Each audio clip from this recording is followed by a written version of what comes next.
Hello friends, hope you are doing good. Welcome to yet another session on UGC Net JRF English from Classics Audio. As we are getting closer to our sessions on Anglo-Norman literature, today we are going to introduce you major Anglo-Norman plays and playwrights.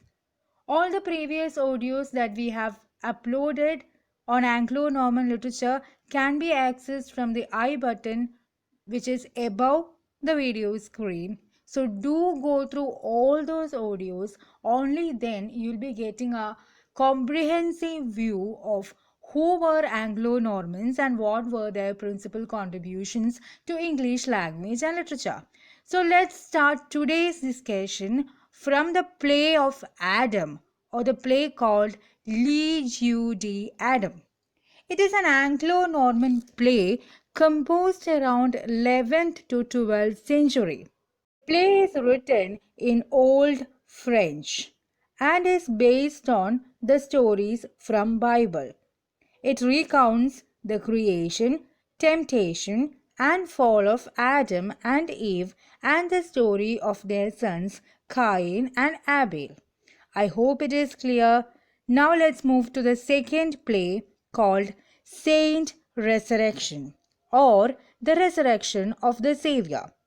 It is a 12th century incomplete play written in the Anglo-Norman dialect. The play deals with the burial and resurrection of Christ.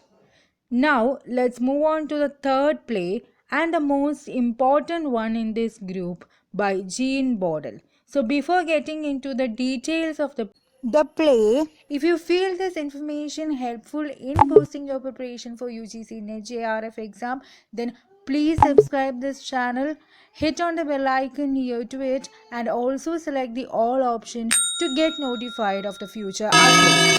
Now let's come back and discuss the play by Jean Bodel. The name of the play is Le Jeu de Saint Nicholas, or the Play of Saint Nicholas. It is a miracle play by Jean Bodel, as I have already said. Miracle play can be defined as the dramatic representations based on the lives of saints. So this play, the play of Saint Nicholas, concerns a pagan Saracen king who hears that Christians have invaded his land. The king then consults his idol Tawagin about his future. In response, Tawagin both laughs and cries. The king then wages war with the Christians and massacres them. The lone survivor, Prudham, is imprisoned. He prays before the statue of Saint Nicholas. The king questions Prudham about the powers of his idol Saint Nicholas.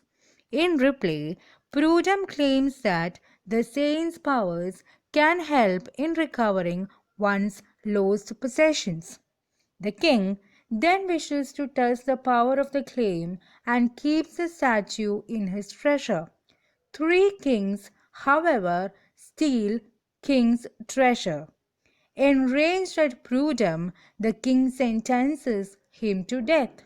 Prudham then prays to the saint, who in turn visits the thieves and persuades them to return the treasure. On finding his lost treasure, the pagan king releases Prudham from captivity and himself, that means the king himself, converts to Christianity.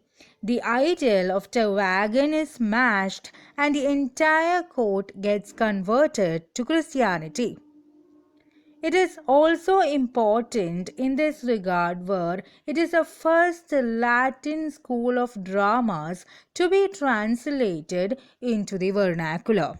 I hope you enjoyed this story and has got an overview of Anglo-Norman drama and the playwrights. So the next class we'll be discussing Anglo-Norman romances. Anglo-Norman romances is comparatively a wider topic. We need to discuss much more or it will consume more time. So we'll be discussing Anglo-Norman romances in two parts. Altogether, we have to introduce you approximately 16 romances